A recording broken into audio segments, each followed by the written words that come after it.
Hey guys, Siddharth Rajsekar here. Welcome to this exclusive and special interview that I'm doing with Kartika Nair. Now, she is a person who got into my coaching system a year back.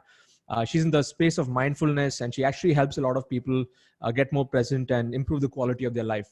And she's been a lifelong learner for many years. And when she came into my coaching system, she was making like 30,000 rupees per month. And within a year now, she scaled her business up to ten to $15,000 per month. So, Kartika, first of all, I want to congratulate you on your progress and your success in the last 1 year. Thank you so much. Thank you so much. Awesome. So, in this interview, just want to get out some golden nuggets from you, because you've done the reason you're getting results is because you're doing things in a particular way. Yeah. And I wanted the rest of the community here watching this to get inspired by what you do. And also get some of those finer pointers on what has really helped you scale up. Okay. Mm-hmm. So my first question to you is, Kartika, tell us more about the space of mindfulness and how you got into this space. Because most people in this space, I pretty know for sure they're not making so much of money, Right. So just give me a little bit of a background of what got you into this space and what was your life before coming into my coaching system. Yeah. Okay. So mindfulness is something every human on this planet needs at this point, because we're all reaching a tipping point with the amount of noise in our mind that it's holding us back from pretty much everything. So me, I started, firstly, the whole mindfulness came into my life through I went through a lot of mental dis-ease. And from there I found, so after, we've done the same. I went to temples and did pujas, and I went to therapists, and I did 3.5 years of searching until I found these teachings, which is in spirituality. Ramana Maharishi, Ji Baba, all these, Eckhart Tolle, they talk about this principle of self, right? Who's the self? Having going beyond the mind, and I healed out of all these disorders. And then it started applying in every area of my life, with money, with business. Everything is impacted by you, because you are the source of your creation. So because it helped me, I started coaching people, and then the results are just exponential. We have like thousands of success stories in the academy, which at the time was not an academy. It was just me doing one-on-one. And so because of the success rates, I said, okay, let's start teaching this. And I got into teaching it as group courses. Then we started doing it on Teachable as a course. And again, the success story. So because of the real life impact of mindfulness, the fact that people don't know much about mindfulness, because everyone feels mindfulness is focus on your breath and live in the moment. But there's like 7 billion layers of it that nobody knows. That's beneath that. Yes. And I wanted to make that available to people. And it was pure passion. Like law of attraction is great. Positive psychology is amazing. But nothing works until you work. And for you, like, Bijal, one of my mentors, he used to say, life mastery starts with self-mastery. Self-mastery begins with self-awareness, becoming very aware. And so that's where mindfulness comes in. With any form of mastery, it again comes back down to mindfulness. And that's why I got into this space. And the results were just immediate. So I said, okay, this is why I want to be here. Before your coaching, so it was you and Vic who spoke about creating a community and warm marketing, where you are helping them first, and then you are helping them go deeper. So I started with the YouTube channel and stuff, as you know, from 2011. And then when I came to your system, I could leverage the community I had built. And what you guys are talking about is also building a community around your brand. And then from there, creating a system. So my life before your work was just, I had the community, I had the knowledge, but I did not have the systems to put everything in place. So you were making what, around 30,000 rupees per month. And was this only through coaching, one-to-one coaching that you would be doing? One-to-one coaching, YouTube earnings. Yeah. And that's it. And sometimes I do like a group coaching or something. Group coaching. Yeah. Okay. So I know from your background that like you're not a technical person and stuff like that. And then after coming here, you actually built every piece yourself. So tell us about that. What was that experience like? Okay, so I got very excited, but I was like a blind person in a completely, dark room, which had billion switches, and I had to figure out which is the one switch that would make sense. And my parents so at the time I was living with my family, they had gone to the Northeast and they left me alone. And they thought I'm going to go have some parties or something by myself. But I said, no, I was sitting and studying ClickFunnels, playing ClickFunnels games, studying all the systems, and I knew nothing. And I tried to create my first, using a ClickFunnels funnel, membership funnel, which did not work very well. But for me, all kinds of bugs. I was at tech support the whole time, morning to night. I was just working on studying and making my product, uploading the digital in content. I didn't know how to do anything, but I figured it out on the job. And every day my parents would call me from their vacation and they'd be like, "What are you doing?" I'm like half in tears. I'm like, "Oh, I can't figure this out, but I'll do it. I'll figure it out." And I did. And it took me, I think, quite some time, like a month or something, of studying. Even today, I just keep studying, and I started applying that, and that's how it all started. Superb. So you built your funnels on your own. You built your website on your Everything. own. Your Teachable, your setup, your email marketing system. So Everything. Yeah. how do you feel right now? Like if you look back in a year, like now you have this knowledge, what does it make you feel? It makes me feel supported and confident because you don't have to do anything. Like, I was the girl who used to sit and send individual emails to people, like, one by one, and I didn't even know what an autoresponder was. So it just makes you feel supported. You can focus on what you do best, and Absolutely. everything else is done by the systems. Great. So yeah, it took around 30, 35 days, I think, for you to set up everything, learn. It must have been a pretty grinding phase, Massively, going through it. massively. Absolutely. And when did you start to see the money come in? Because from 30,000 rupees per month, then scaling it up, now you're doing $15,000 per month. You're looking at close to 10 lakh rupees a month. So at what point did you see the money flowing in? So when I created my first digital course, this Okay. was before Teachable and all. I used the ClickFunnels membership site to do this. Okay. And when and that was a $20 course. So it was like at the lower end. And at the time, I still had this mindset that Indian people will not invest in themselves. So I'll make it really cheap so that they can very powerful knowledge. But I just put the price point as $20. And people ate it up because I had built a community before that. Yeah. It was my first time ever selling them anything. After almost 7 years of building a community, first time ate it up. And that's how I ended up creating. That was like the first time I hit $1,000, and I'd never seen that kind of money before. But that's what helped. So what did you do with your first money that you made? Because it would have been a spike, right? What did it? I'm somebody who takes my money and puts it back in my business. That's all I do. That's why you're growing. Yes. So, and I buy courses. I buy a lot of courses. That's my for me. I don't know if there are men watching this. There are probably men watching. I'm the kind of girl who, you give me jewelry, it will not touch me. You give me a notebook and a pen, freak out. I'll be like, yes, I can make notes. Unique. I mean, this is something which I've seen like a pattern. All successful people, when they're making money, it's not about going and buying those toys. Yes, it's important, but it's a lot of the successful people actually reinvest that back and they manage their money really well. I think that's what gives it. So great. So you started to make some money. You had $1,000 spike. Then after that, you started to grow. Just walk us through how your business evolved over time. Like maybe you first started your course. Then I know that you got into this whole spree of one-to-ones and stuff. And then now you want to systemize it better. So walk us through that journey of how you have evolved in your own business model based on the feedback that you're getting from your community.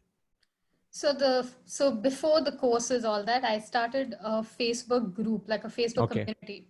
And that community now has about 2,000 people, but at the time had 1,000. And I would do lives with them, and I would build this rapport with them, and give them value. So I would give them value first, and then that started building. And then when I got my first product, I saw that people were, I was able to actually teach them and get them in a systematized format.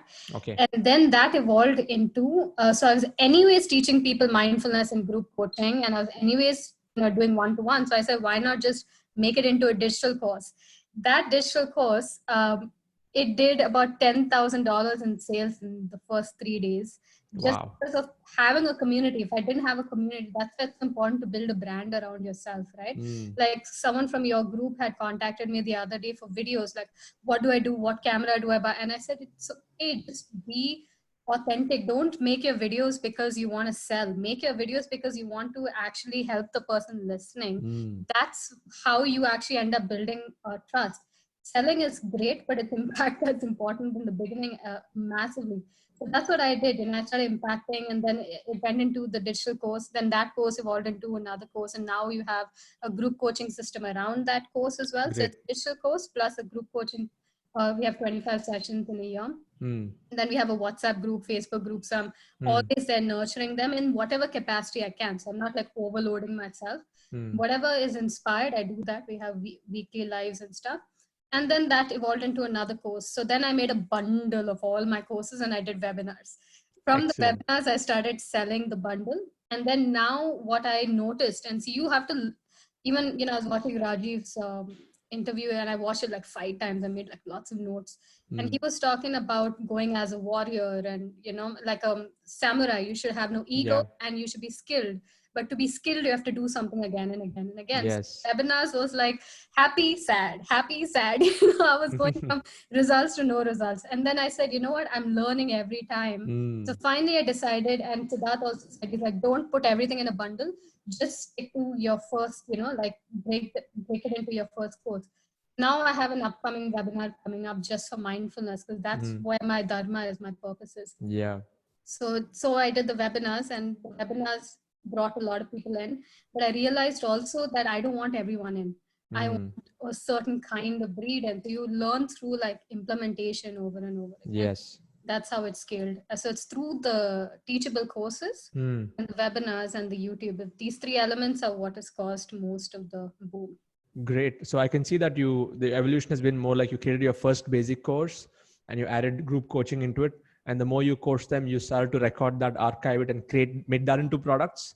Make that into a stack. There's a both. I pre-recorded both. Okay. And then I also, every time I have a live session, I record it and it becomes part of the. Yes, that's exactly what I've been doing. If you notice, I figured it out. I would do a whole group coaching, that record that Zoom call, that becomes into the product. So and it's a bonus product. It's not the main product. Yeah. So it's so nice when you are able to leverage your time, and also, and when you're actually speaking to an audience, your energy is a little different. And that product it's also very effective because you're answering questions and things like that. So great. I mean, good to see that you evolved. So then you told me about the phase where you got to do like massive one-to-ones. Tell us about that. There was a time in my life, I used to work for Bijal, who's one of my mentors. And he once told me, he's like, my time for one-on-ones is stopping. Maybe you should get into this. And at the time I was like, yeah, one-on-ones, that's my jam. And at some point you can take it, but then with my field, mindfulness, people come to me with their troubles, right? And I help them break through that. So it came to a point where I decided, okay, I don't want to do one-on-ones anymore. It wasn't, see, you can only do well when you're inspired. It's coming from your heart. When it becomes like something to do, like chore because of money, you won't make money. Money is a result of inspiration, not force. Yes. So I started not feeling inspired, so I just closed it. Then one day I had this bright idea that why don't I, because when you teach people through digital courses, you don't know how they're actually doing. You can't have an insight into their life. I opened up this idea that, okay, let some people from the course, let them take one-on-ones. These are paid ones, but discounted. And people just block like every available slot I had in that document, 10:30, 3:30, 5:30, 7:30, every single day for like weeks. And it burnt me out, But that's when I realized, one, that it gave me a lot of insight to add into the courses. So now I know that people are following and I can add it into the courses. And that's where what I'm doing now. But it also helped me understand people so much that it just helps you keep growing in the way that you're creating support for people. So now I'm like, no, I'm booked. So I had this intention. Okay, that's the cool thing about mindfulness, is your manifestations come very quickly when your mind is still, not when your mind is noisy. So I put out an intention saying I want 5 long-term, high-paid clients for this year. That's it, just 5, nothing more. And the 5 came in a day. Wow, amazing. And international clients. So I don't actually have to. So I have once every couple of days, and then I'm good to just focus on myself. Awesome. That's great. Even when I remember in my case, the first, 3 to 5 months, I think I was doing like 100 one-to-ones a month, and it was like burning me out. and then I automated that whole process. And but those one-to-ones really helped me understand exactly what the market needs. So what, and if you're watching this, and if you want to like shy away from one-to-ones, don't do that. When you're starting off, please do those one-to-ones. Get a pulse of what people really want, and then you can systemize it and make that into a digital course, and then pick and work only with a few people. So that's great to know that you got your 5 clients for the year. You manifested that. Yeah. So I mean, I'm always curious about this one question. How do you sell mindfulness? One is energetically. It's so important for you to be Okay. aligned with mindfulness and have a lot of faith in the process. That's where people begin to have faith in the process as well. I sell mindfulness because I went through a lot of mental issues in my life, mental and emotional issues. And the truth is, everyone is going through it. We can kid ourselves and say, no, you're not always in the right alignment, where we have so much of trauma from our lives that we're carrying, and not only us, our family, especially if you're in India. No offense to Indians, I love my country, but the amount of family trauma people carry within them because of conditioning and limitations, all of that builds up in you as this thing called the pain body. That's what the word we use is pain body. And you're possessed by the pain body. So your thoughts are like that, your behavior is like that, the way you feel. So that limits everything that you can do, your potential and who you came here to be. And your desires come from ego all the time, which is not always the best place, because when you say, okay, that's going to make me happy and where I am now sucks, that's great. It's going to motivate you. But if you still carry that energy of resistance and judgment in everything you do, even when you get what you want, you'll not be happy. So it's like happiness comes before money and everything else, health and happiness. This is the core thing that we learn. So I sell mindfulness by helping people see that everyone has a story that is limiting them. How do we go into healing the aspect of you that's still focused on the negative, which is not your thoughts, it's your pain that you're carrying. You remember that traumatic experience and the pain comes back again. Now that pain it's still vibrating within you. Law of attraction says you attract the essence of what we focus on. So you might be looking for money, but you're focusing on the fact that it's never been there for you, life has not been fair, and now, law of attraction, it gets in the way of you doing all your systems work and everything.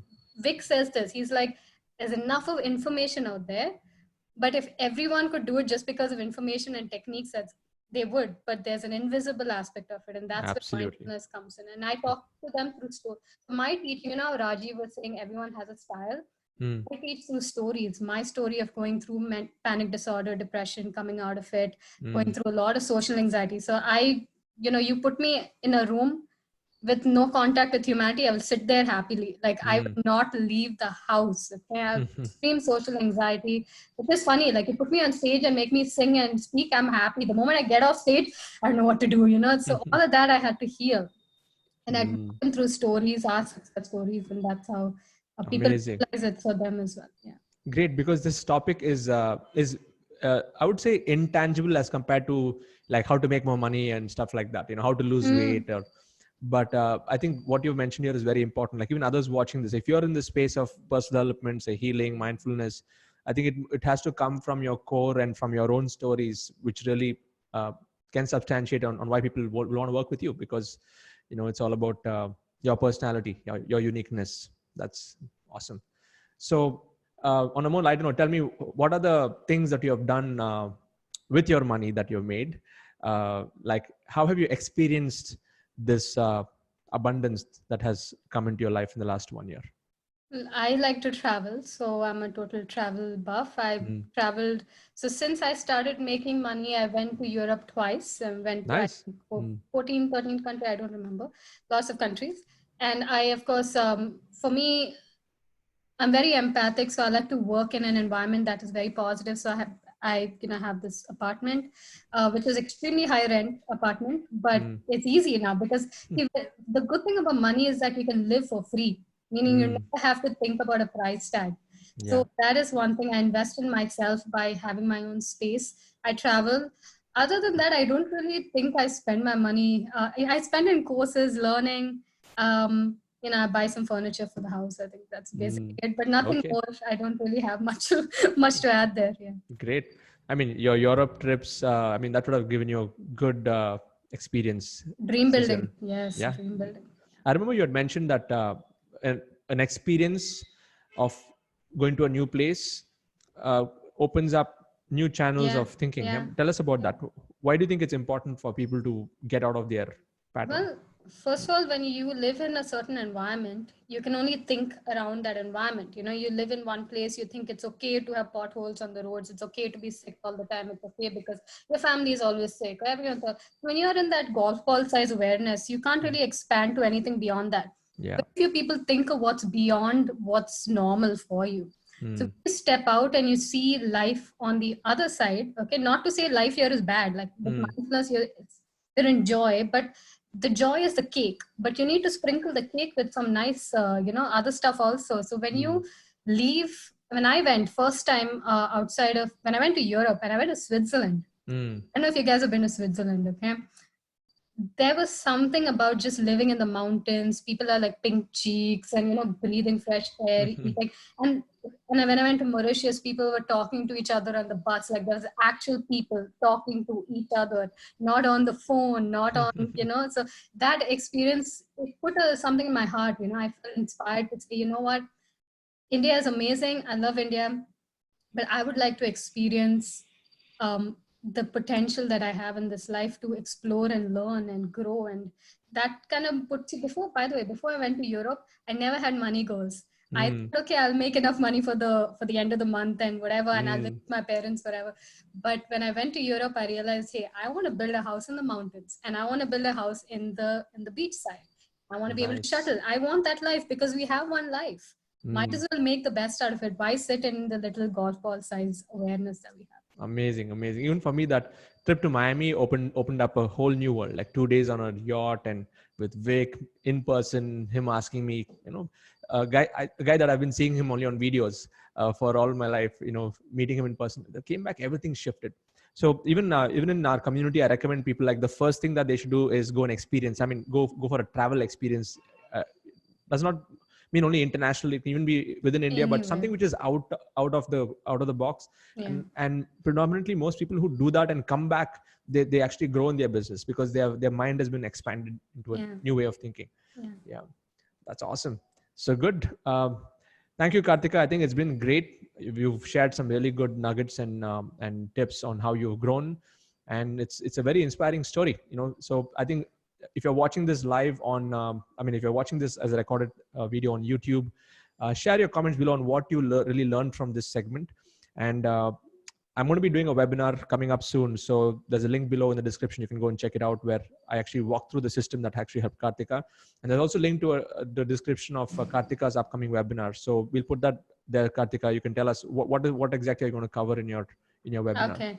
So it's a mindfulness webinar and you have 3 secrets. Okay. The first secret is how to be calm and peaceful no matter what's going on in your life, which is so important, right? The second, and so it could be financial, relationship, health, whatever's going on. How do you stay calm and powerful? That is one. The second secret is how to heal yourself from any form of suffering, fear, anxiety, jealousy, depression, anger, anything. How do you heal that? And the third one is how do you manifest? How do you create a life from joy, of joy?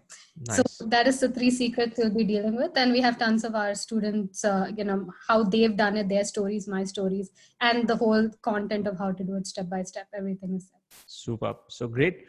All of you register for her webinar, go and check out her YouTube channel. I've put the link, the description there. I think Synchro Shakti Coaching, that's her YouTube channel. Follow her. Synchro Shakti. Okay, Synchro Shakti, yes. Super. So good, Kartika. So before we leave, any final thoughts or final words of wisdom for especially people watching here if they want to make a quantum jump? Okay. Final words is be very authentic. Do everything from a place of passion. This is what you came here to do. So if you had no other options in life, this is what you'd be doing, right? So do this from a place of absolute joy and love. Enjoy the process of it, learning, all of that. And the second thing is, there are a lot of things actually I can keep going on, but I'll just give you 2. It's about them, the people. It's Nailed not it. about you. It's about Yes. Awesome. Yeah. Thank you, Kartika. Wish you all the best. Look forward to interviewing you once more when you make the next quantum jump. For sure. Very quick. And let's inspire the world together. Thank you so much for being in the community. Really means a lot to me with what you're doing. Thank you so much. Thank you for having me.